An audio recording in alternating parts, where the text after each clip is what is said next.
Et nous sommes donc de retour en studio pour présenter notre invité de ce soir. Lui, c'est Hubert Christelle Mba. Bonsoir et bienvenue. Merci d'avoir accepté notre invitation. Merci madame, bonsoir. Et je voudrais vous dire merci pour votre invitation sur le plateau Canal 2. Oui.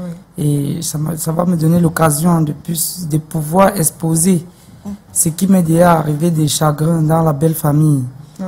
Et moi, je pense que avec mon histoire, beaucoup de belles-mères, surtout les belles-mères, parce que si le parent essaye d'être méchant avec l'enfant, c'est à cause de la maman. Peut-être, elle s'est peut-être mal exprimée au père, oui. Et le père peut-être peut mal se comporter avec les enfants. Nous, en fait, nous ne sommes pas méchants, les papas.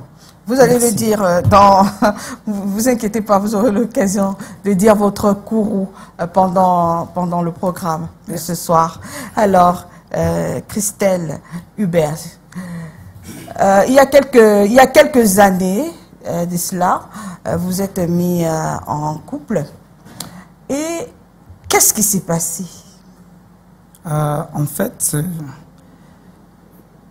mon histoire commence du moment où je suis en couple avec ma copine. Je ne sais pas si c'est important d'appeler le nom. Non, non. Vous avez passé 3 années ensemble. On a passé... Combien d'années? On a passé 3 ans, oui, bien sûr. On a fait 3 ans ensemble. Et non, le couple a duré pendant 9 mois. Oui.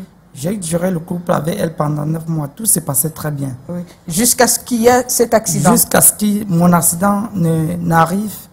Nous étions, il n'y avait pas de soucis. On était en train de vivre notre vie aussi simplement. Elle me rendait visite et on s'échangeait et on faisait nos petits jeux qu'on pouvait faire ensemble. Et dès que j'ai eu mon accident... Qu'est-ce que vous avez eu comme accident? Qu'est-ce qui s'est passé? Bon, moi, je travaillais dans une société, dans ce port, ici au port autonome de Douala. Et j'étais le chef ordonnanceur des travaux de maintenance à la logistique d'Equifero. Oui, les entreprises et tout ça, c'est pas nécessaire. Ok. Qu'est-ce qui s'est passé? Bon, moi, quand je rentrais du travail le soir, j'ai fait un accident ici au marché des fleurs, au feu rouge marché des fleurs. Et après mon accident, je suis entré dans le coma direct. Et dès qu'on m'a amené à la garnison militaire, arrivé à la garnison militaire, j'ai fait presque 1 mois parce que j'ai fait 27 jours dans le coma. Et du moment où j'étais en train de subir ce que j'ai eu comme choc, je n'avais jamais imaginé que en entrant dans mon choc, j'avais peut-être enceinté cette fille parce qu'elle était enceinte de moi. Le temps dont j'arrive à l'hôpital, ma famille a décidé, comme on ne pouvait plus payer le loyer à ma tante sortie de l'hôpital, ils ont déménagé mes locaux. Ils sont venus chez moi pour peut-être regarder si j'étais là. Peut-être elle a déclaré à sa famille que c'est moi qui l'ai enceintée. Quand on est venu chez moi, on a vu que je n'étais plus là. On a constaté peut-être que j'ai constaté qu'elle était enceinte, j'ai fui ou quoi que ce soit. Bon, du coup, ils sont allés me porter plainte. Et dès qu'ils m'ont porté plainte pour détournement des mineurs et tout ça, moi, je suis resté peut-être sans être motivé. Je ne savais pas ce qu'il y avait comme problème parce que je n'étais pas au courant de la grossesse. Dès que je sors de l'hôpital, j'ai fait encore pratiquement 2 ans de convalescence. Oui, parce que vous avez mon accident m'a donné un AVC. J'ai eu l'AVC, voilà, les cicatrices qui prouvent. On a opéré la tête, on a opéré aussi le ventre pour réveiller mon côté paralysé. Voilà, le ventre aussi opéré pour le côté qui était paralysé, pour que ça réveille mon côté paralysé. Donc, comme je sors de l'hôpital, j'étais dans... Beaucoup de choses n'ont pas marché avec moi. J'ai eu la réduction du mental, la faiblesse du mental. Et entre-temps, j'ai eu une récupération au bout de 2 années de convalescence. Et donc vous récupériez progressivement? Progressivement. C'est après 2 ans que j'ai pu savoir même qui j'étais. Bon. Entre-temps, on m'a dit, on a beaucoup souffert pour toi parce qu'on a dépensé presque 9 275 000 pour me soigner.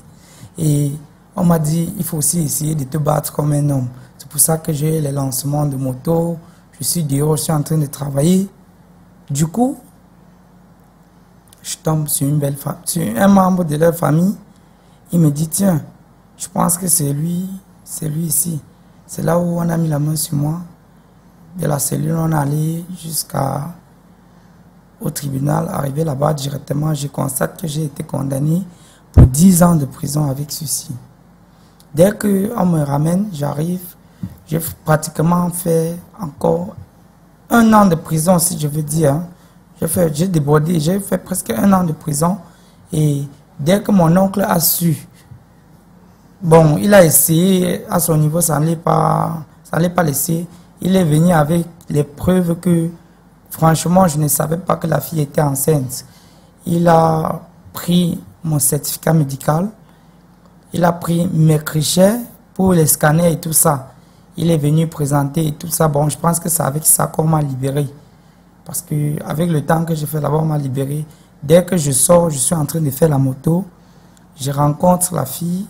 Je veux dire que quand vous êtes sorti, vous faisiez la moto, vous n'aviez plus son contact, vous ne l'avez pas relancé C'est de ça que je voulais parler. Tant que je me suis inquiété, qu'on m'a raconté parce que je ne savais même pas de quoi je souffrais. Quand on m'a bien raconté, et j'ai pris mes mois et je l'ai rencontré en passant. Parce que les hommes se rencontrent. J'ai appelé son nom, elle me regarde, elle appelle mon nom. Elle dit, pourquoi ça fait longtemps, donc tu reconnais toujours mon nom et tout ça. On s'est réunis, on en parlait, elle m'a donné, elle s'est échangé le numéro avec moi. Combien de temps après? Après, ça faisait 2 ans déjà. On s'est échangé des contacts après 2 années. Et entre-temps,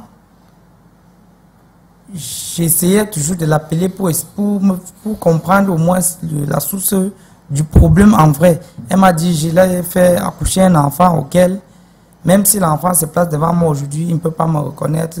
Je suis son père, ça veut dire que si son enfant se trouve auprès de son père, il ne doit pas reconnaître son père. Je dis que ce n'était pas de ma faute. Je lui ai raconté aussi ma version. Elle a dit que, en ce que je vois, ça veut dire que ce n'était pas toi le problème. Ça veut dire que c'était peut-être ma part de ma chance de t'avoir rencontré. Et moi, j'ai constaté maintenant là-bas que c'est un problème de belle famille.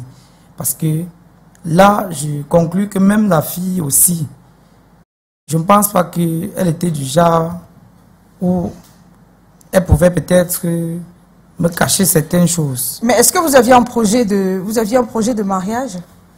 Durant les 9 mois, le moment où j'entrais dans mon choc, c'était le moment où je lui faisais part que je vais l'épouser et notre vie ne doit même pas se passer ici au Cameroun. Je voulais sortir avec elle. J'avais de très longs projets que je pouvais réaliser avec elle. Et entre-temps, maintenant, ce qui m'est arrivé, c'est ça qui est venu cacher, mettre en exergue tous mes programmes. Vous étiez encore, je veux dire que vous êtes encore en contact, puisque vous dites que vous l'avez rencontré récemment, vous avez échangé. Vous n'aviez pas son numéro de téléphone? J'avais son numéro de téléphone et j'ai eu la malchance, peut-être mon téléphone a été soutiré il y a de cela 3 semaines. Mais je sais quand même qu'elle m'a quand même montré où elle travaille. Et je sais que si je veux la rencontrer dès maintenant, je vais la chercher peut-être dans son lieu de service. Donc ça fait 3 semaines que votre téléphone a été soutiré. Vous n'êtes pas allé la chercher pour récupérer son numéro de téléphone? Je vais encore mettre le numéro de téléphone ou quand je n'ai pas de téléphone. Bah, j'ai un bout de papier au cas où elle s'évaporerait. Bon,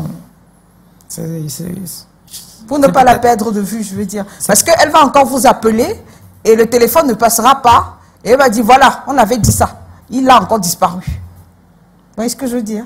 Et là, ce n'est pas de ma volonté quand même d'être sans téléphone. Oui, je veux dire qu'ils ne vont pas comprendre que vous n'avez pas de téléphone en ce moment. Ils vont juste se dire que, voilà, il est réapparu dans ta vie, il dit qu'il veut voir l'enfant, mais il a encore disparu.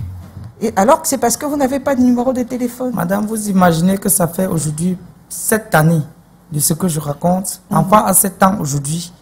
Et la belle famille ne permet pas que je puisse mettre l'œil sur mon enfant. Et c'est ce qui m'énerve aussi le plus. Parce que l'enfant a 7 ans. L'enfant n'a ni acte de naissance parce qu'on ne sait à qui incriminer la paternité. Car on ne veut pas voir son père avec l'œil. Et moi, j'ai fait les efforts. Je l'ai tout dit pour qu'elle puisse raconter à sa famille qu'on me permette de voir mon enfant. pour qu'on puisse même, je puisse même faire l'acte de mon enfant pour qu'il puisse fréquenter avec.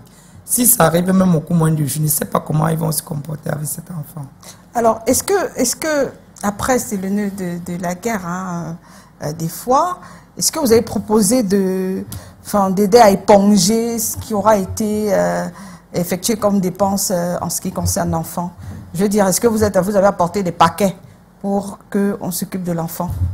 Oui, présentement, le téléphone qu'elle utilise aujourd'hui, c'est moi qui l'ai acheté. Ah, d'accord. Et avec tous les accessoires, pochettes et tout ça, je l'ai acheté et moi, je l'ai donné un montant que vous un montant pour pouvoir... Vous n'allez pas dire. Hein. Oui, je lui ai donné un montant pour pouvoir alléger au problème de l'enfant. Ah. Et dans tout ça, c'était pour qu'elle puisse changer d'idée et elle essaye même par derrière de me faire voir mon enfant. Mais jusqu'aujourd'hui, je n'ai pas pu rencontrer mon enfant avec l'œil et c'est ça qui me dérange aussi beaucoup. Et son prénom, vous pouvez quand même donner son prénom de la fille? Le prénom de la fille? Oui. Elle s'appelle Michel. Alors peut-être ce soir, Michel, des membres de sa famille lui auront dit hein, que vous êtes en train de passer et que vous avez envie de voir votre enfant. Et c'est tout à fait légitime. Vous voulez prendre vos responsabilités en main. C'est tout. Oui, vous voulez vous occuper. Vous voulez pas, il n'est pas question de lui arracher son enfant, mais de l'accompagner dans tout le long du parcours de l'enfant. Voilà, c'est tout ce que vous voulez ce soir. Ce n'est que ça que moi je veux de mon fils, parce qu'il faudrait qu'en fréquentant, au moins que le père a pu faire quelque chose pour lui. C'est un peu de ça qu'il était question. Alors, un premier jet, la famille qui se mêle de problèmes de couple, bienvenue. On est là dans le cadre d'une famille qui se mêle d'un problème de couple, peut-être légitimement, hein, parce que leur enfant, elle est encore très jeune. Elle s'est mise en couple avec quelqu'un qui, peut-être, ne maîtrise pas très bien quels sont les projets entre les deux. Et la famille de la fille décide d'en découdre hein, au point d'envoyer le père de leur enfant à eux en prison, carrément. Est-ce que c'est pas... Je pose la question, hein. Est-ce que c'est pas extrême? Je pose la question, parce que après, ils ont leur motivation.